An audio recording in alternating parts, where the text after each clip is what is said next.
The Wind in the Willows. Chapter 5. Dulce Domum. The sheep ran huddling together against the hurdles, blowing out thin nostrils and stamping with delicate forefeet, their heads thrown back and a light steam rising from the crowded sheep pen into the frosty air. As the two animals hastened by in high spirits, with much chatter and laughter. They were returning across country after a long day's outing with otter, hunting and exploring on the wide uplands where certain streams tributary to their own river had their first small beginnings, and the shades of the short winter day were closing in on them, and they had still some distance to go. Plodding at random across the plow, they had heard the sheep and had made for them, and now, leading from the sheep pen, they found a beaten track that made walking a lighter business, and responded, moreover, to that small inquiring something which all animals carry inside them, saying unmistakably, "Yes, quite right. This leads home. It looks as if we were coming to a village," said the mole somewhat dubiously, slackening his pace, as the track, that had in time become a path and then had developed into a lane, now handed them over to the charge of a well-metalled road. The animals did not hold with villages, and their own highways, thickly frequented as they were, took an independent course, regardless of church, post office, or public house. "Oh, never mind," said the rat. "At this season of the year, they're all safe indoors by this time, sitting round the fire, men, women, and children, dogs and cats and all. We shall slip through all right, without any bother or unpleasantness, and we can have a look at them through their windows if you like, and see what they're doing." The rapid nightfall of mid-December had quite beset the little village as they approached it on soft feet over a first thin fall of powdery snow. Little was visible but squares of a dusky orange-red on either side of the street, where the firelight or lamplight of each cottage overflowed through the casements into the dark world without. Most of the low latticed windows were innocent of blinds, and to the lookers in from outside, the inmates gathered round the tea table, absorbed in handiwork, or talking with laughter and gesture, had each that happy grace which is the last thing the skilled actor shall capture, the natural grace which goes with perfect unconsciousness of observation. Moving at will from one theater to another, the two spectators, so far from home themselves, had something of wistfulness in their eyes as they watched a cat being stroked, a sleepy child picked up and huddled off to bed, or a tired man stretch and knock out his pipe on the end of a smoldering log. But it was from one little window, with its blind drawn down, a mere blank transparency on the night, that the sense of home and the little curtained world within walls, the larger stressful world of outside nature shut out and forgotten most, pulsated. Close against the white blind hung a birdcage, clearly silhouetted, every wire, perch, and appurtenance distinct and recognizable, even to yesterday's dull-edged lump of sugar. On the middle perched the fluffy occupant, head tucked well into feathers, seemed so near to them as to be easily stroked, had they tried. Even the delicate tips of his plumped-out plumage penciled plainly on the illuminated screen. As they looked, the sleepy little fellow stirred uneasily, woke, shook himself, and raised his head. They could see the gape of his tiny beak as he yawned in a bored sort of way, looked round, and then settled his head into his back again, while the ruffled feathers gradually subsided into perfect stillness. Then a gust of bitter wind took them in the back of the neck. A small sting of frozen sleet on the skin woke them as from a dream, and they knew their toes to be cold and their legs tired, and their own home distant a weary way. Once beyond the village, where the cottages ceased abruptly, on either side of the road, they could smell through the darkness the friendly fields again, and they braced themselves for the last long stretch. The home stretch, the stretch that we know is bound to end, sometime, in the rattle of the door latch, the sudden firelight, and the sight of familiar things greeting us as long-absent travelers from far oversea. They plodded along steadily and silently, each of them thinking his own thoughts. The moles ran a good deal on supper, as it was pitch dark, and it was all a strange country for him as far as he knew, and he was following obediently in the wake of the rat, leaving the guidance entirely to him.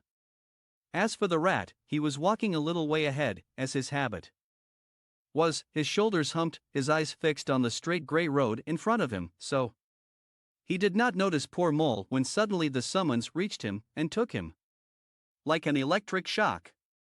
We others, who have long lost the more subtle of the physical senses, have not even proper terms to express an animal's intercommunications with his surroundings, living or otherwise, and have only the word smell, for instance, to include the whole range of delicate thrills which murmur in the nose of the animal night and day.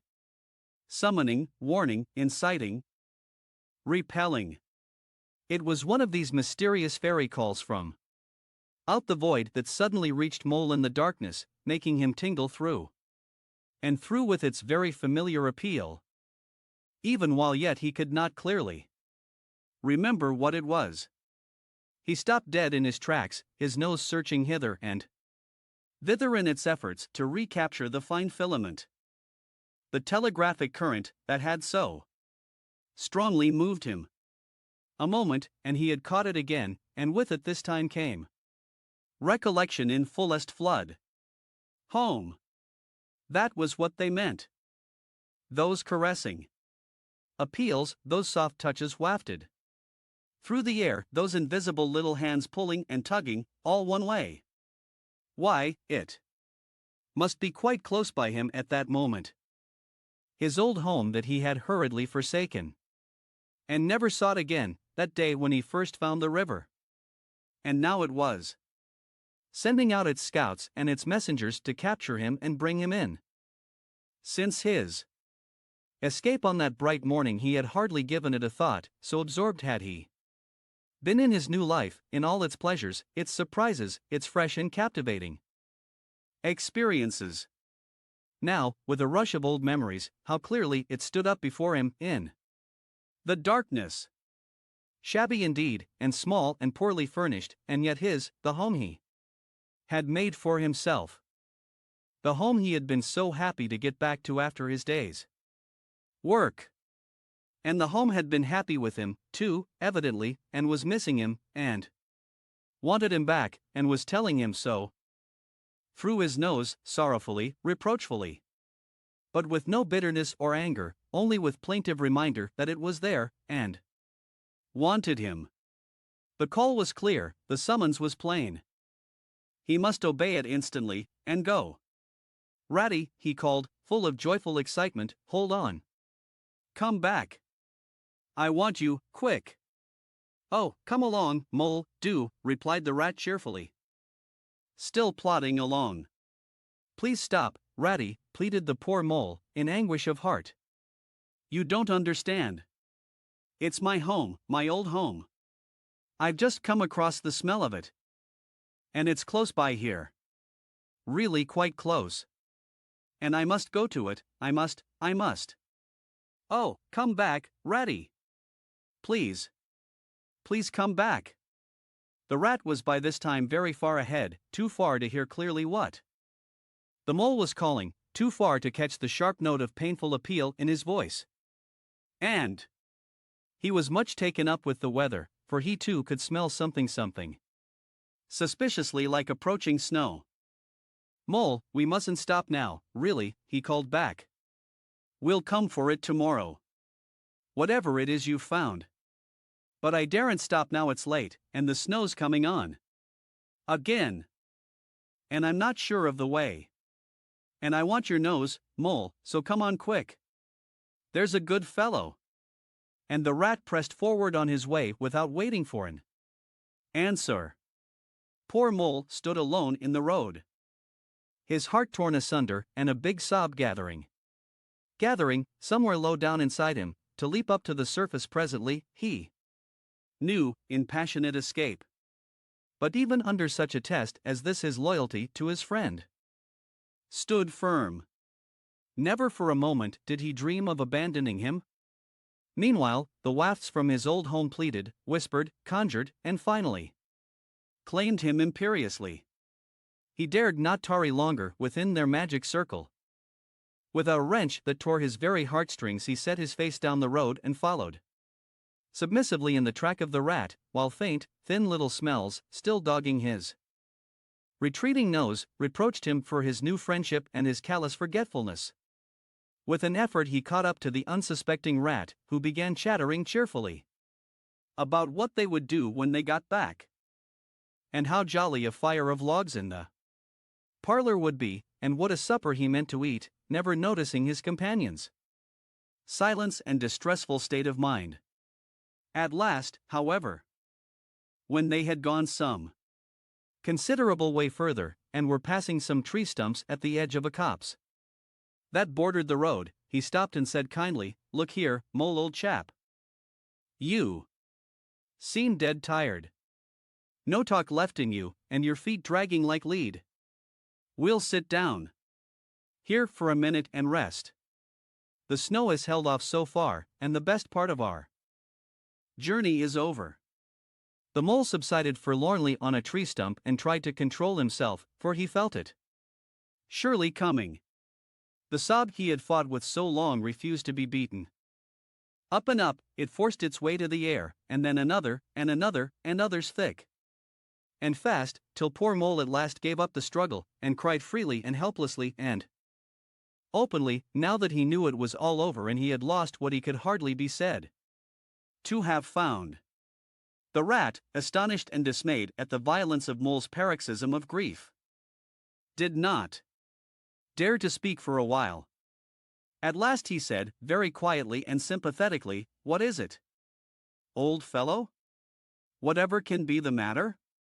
Tell us your trouble, and let me see what I can do." Poor Mole found it difficult to get any words out between the upheavals of his chest that followed one upon another so quickly, and held back speech and choked it as it came. "I know it's a shabby, dingy little place," he sobbed forth at last, brokenly, "not like your cozy quarters or Toad's beautiful hall or Badger's great house, but it was my own little home and I was fond of it, and I went away and forgot all about it, and then I smelt it suddenly on the road, when I called and you wouldn't listen, rat, and everything came back to me with a rush and I wanted it, oh dear, and when you wouldn't turn back, Ratty, and I had to leave it, though I was smelling it all the time. I thought my heart would break, that we might have just gone and had one look at it, Ratty, only one look. It was close by, but you wouldn't turn back, Ratty, you wouldn't turn back. Oh dear, oh dear." Recollection brought fresh waves of sorrow, and sobs again took full charge of him, preventing further speech. The rat stared straight in front of him, saying nothing, only patting Mole gently on the shoulder. After a time he muttered gloomily, "I see it all now. What a pig I have been. A pig, that's me. Just a pig, a plain pig." He waited till Mole's sobs became gradually less stormy and more rhythmical. He waited till at last sniffs were frequent and sobs only intermittent. Then he rose from his seat and, remarking carelessly, "Well, now we'd really better be getting on, old chap," set off up the road again, over the toilsome way they had come. "Wherever are you going to, Ratty?" cried the tearful Mole, looking up in alarm. "We're going to find that home of yours, old fellow," replied the rat pleasantly, "so you had better come along, for it will take some finding, and we shall want your nose." "Oh, come back, Ratty, do," cried the Mole, getting up and hurrying after him. "It's no good, I tell you. It's too late, and too dark, and the place is too far off, and the snow's coming. And I never meant to let you know I was feeling that way about it. It was all an accident and a mistake. And think of River Bank and your supper." "Hang River Bank, and supper too," said the rat heartily. "I tell you, I'm going to find this place now, if I stay out all night. So cheer up, old chap, and take my arm, and we'll very soon be back there again." Still snuffling, pleading, and reluctant, Mole suffered himself to be dragged back along the road by his imperious companion, who by a flow of cheerful talk and anecdote endeavored to beguile his spirits back and make the weary way seem shorter. When at last it seemed to the Rat that they must be nearing that part of the road where the Mole had been held up, he said, "Now, no more talking business. Use your nose and give your mind to it." They moved on in silence for some little way, when suddenly the Rat was conscious, through his arm that was linked in Mole's, of a faint sort of electric thrill that was passing down that animal's body. Instantly he disengaged himself, fell back a pace, and waited, all attention. The signals were coming through. Mole stood a moment rigid, while his uplifted nose, quivering slightly, felt the air. Then a short, quick run forward, a check, a try back, and then a slow, steady, confident advance. The Rat, much excited, kept close to his heels as the Mole, with something of the air of a sleepwalker, crossed a dry ditch, scrambled through a hedge, and nosed his way over a field open and trackless and bare in the faint starlight. Suddenly, without giving warning, he dived, but the Rat was on the alert, and promptly followed him down the tunnel to which his unerring nose had faithfully led him. At last the Rat succeeded in decoying him to the table, and had just got seriously to work with the sardine opener when sounds were heard from the forecourt without sounds, like the scuffling of small feet in the gravel and a confused murmur of tiny voices, while broken sentences reached them. "Now, all in a line, hold the lantern up a bit. Tommy, clear your throats first, no coughing after I say 1, 2, 3, where's young Bill? Here, come on, do, we're all waiting. What's up?" inquired the Rat, pausing in his labors. "I think it must be the field mice," replied the Mole, with a touch of pride in his manner. "They go round carol singing regularly at this time of the year. They're quite an institution in these parts. And they never pass me over, they come to Mole and last of all, and I used to give them hot drinks. And supper too sometimes, when I could afford it. It will be like old times to hear them again. Let's have a look at them," cried the Rat, jumping up and running to the door. It was a pretty sight, and a seasonable one, that met their eyes when they flung the door open. In the forecourt, lit by the dim rays of a horn lantern, some 8 or 10 little field mice stood in a semicircle, red worsted comforters round their throats, their forepaws thrust deep into their pockets, their feet jigging for warmth. With bright beady eyes they glanced shyly at each other, sniggering a little, sniffing and applying coat sleeves a good deal. As the door opened, one of the elder ones that carried the lantern was just saying, "Now then, 1, 2, 3, and forth with their shrill little voices uprose on the air, singing one of the old-time carols that their forefathers composed in fields that were fallow and held by frost, or when snowbound in chimney corners, and handed down to be sung in the miry street to lamplit windows at Yule time. Carol, villagers all, this frosty tide, let your doors swing open wide, the wind might follow, and snow beside, yet draw us in by your fire to bide, joy shall be yours in the morning. Here we stand in the cold and the sleet, blowing fingers and stamping feet, come from far away you to greet you by the fire, and we in the street bidding you joy in the morning. For ere one half of the night was gone, sudden a star has led us on, raining bliss and benison bliss tomorrow and more anon, joy for every morning. Goodman Joseph toiled through the snow, saw the star o'er a stable low. Mary she might not further go, welcome thatch and litter below. Joy was hers in the morning, and then they heard the angels tell who were the first to cry Noel? Animals all. As it befell, in the stable where they did dwell, joy shall be theirs in the morning. The voices ceased, the singers, bashful but smiling, exchanged sidelong glances, and silence succeeded, but for a moment only. Then, from up above and far away, down the tunnel they had so lately traveled was borne to their ears in a faint musical hum the sound of distant bells ringing a joyful and clangorous peal. "Very well sung, boys," cried the rat heartily. "And now come along in, all of you, and warm yourselves by the fire, and have something hot." "Yes, come along, field mice," cried the mole eagerly. "This is quite like old times. Shut the door after you. Pull up. That's settled to the fire. Now, you just wait a minute, while Ratty," he cried in despair, plumping down on a seat, with tears impending. "Whatever are we doing? We've nothing to give them." "You leave all that to me," said the masterful rat. "Here. You with the lantern. Come over this way. I want to talk to you. Now, tell me, are there any shops open at this hour of the night?" "Why, certainly, sir," replied the field mouse, respectfully. "At this time of the year our shops keep open to all sorts of hours." "Then look here," said the rat. "You go off at once, you and your lantern, and you get me here much muttered." Conversation ensued, and the mole only heard bits of it, such as fresh. "Mind, no, a pound of that will do. See you get buggins, for I won't have any other, no, only the best. If you can't get it there, try somewhere else. Yes, of course, homemade. No tinned stuff. Well then, do the best you can." Finally, there was a chink of coin passing from paw to paw. The field mouse was provided with an ample basket for his purchases.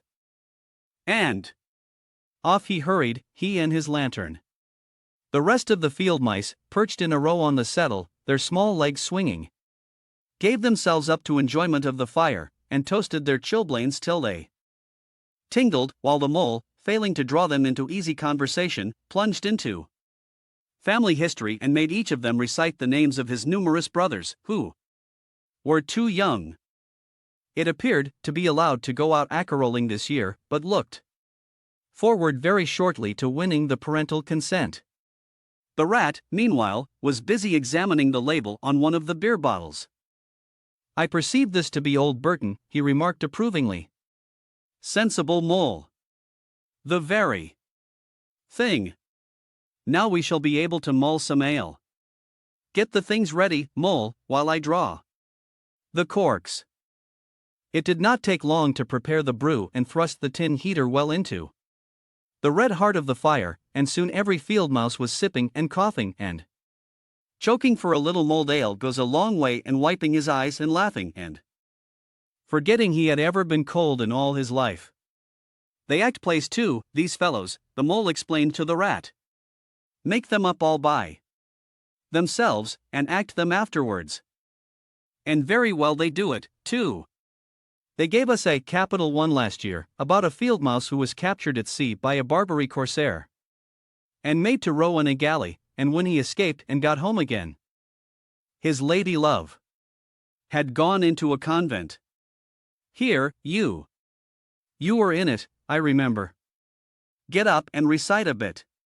The field mouse addressed got up on his legs, giggled shyly, looked round the room, and remained absolutely tongue-tied. His comrades cheered him on, mole coaxed and encouraged him, and the rat went so far as to take him by the shoulders and shake him, but nothing could overcome his stage fright. They were all busily engaged on him, like watermen applying the Royal Humane Society's regulations to a case of long submersion, when the latch clicked, the door opened, and the field mouse with the lantern reappeared, staggering under the weight of his basket. There was no more talk of play acting once the very real and solid contents of the basket had been tumbled out on the table. Under the generalship of Rat, everybody was set to do something or to fetch something. In a very few minutes supper was ready, and Mole, as he took the head of the table in a sort of a dream, saw a lately barren board set thick with savory comforts, saw his little friends' faces brighten and beam as they fell to without delay, and then let himself loose, for he was famished indeed on the provender so magically provided, thinking what a happy homecoming this had turned out, after all. As they ate, they talked of old times, and the field mice gave him the local gossip up to date, and answered as well as they could the 100 questions he had to ask them. The rat said little or nothing, only taking care that each guest had what he wanted, and plenty of it, and that mole had no trouble or anxiety about anything. They clattered off at last, very grateful and showering wishes of the season, with their jacket pockets stuffed with remembrances for the small brothers and sisters at home. When the door had closed on the last of them and the chink of the lanterns had died away, mole and rat kicked the fire up, drew their chairs in, brewed themselves a last nightcap of mulled ale, and discussed the events of the long day. At last the rat, with a tremendous yawn, said, "Mole, old chap, I'm ready to drop. Sleepy is simply not the word. That your own bunk over on that side? Very well. Then, I'll take this. What a ripping little house this is. Everything's so handy." He clambered into his bunk and rolled himself well up in the blankets, and slumber gathered him forthwith, as a swathe of barley is folded into the arms of the reaping machine. The weary mole also was glad to turn in without delay, and soon had his head on his pillow, in great joy and contentment. But ere he closed his eyes he let them wander round his old room, mellow in the glow of the firelight that played or rested on familiar and friendly things which had long been unconsciously a part of him, and now smilingly received him back, without rancor. He was now in just the frame of mind that the tactful rat had quietly worked to bring about in him. He saw clearly how plain and simple, how narrow even it all was, but clearly, too, how much it all meant to him, and the special value of some such anchorage in one's existence. He did not at all want to abandon the new life and its splendid spaces, to turn his back on sun and air, and all they offered him, and creep home and stay there. The upper world was all too strong. It called to him still, even down there, and he knew he must return to the larger stage. But it was good to think he had this to come back to, this place which was all his own. These things which were so glad to see him again and could always be counted upon for the same simple welcome.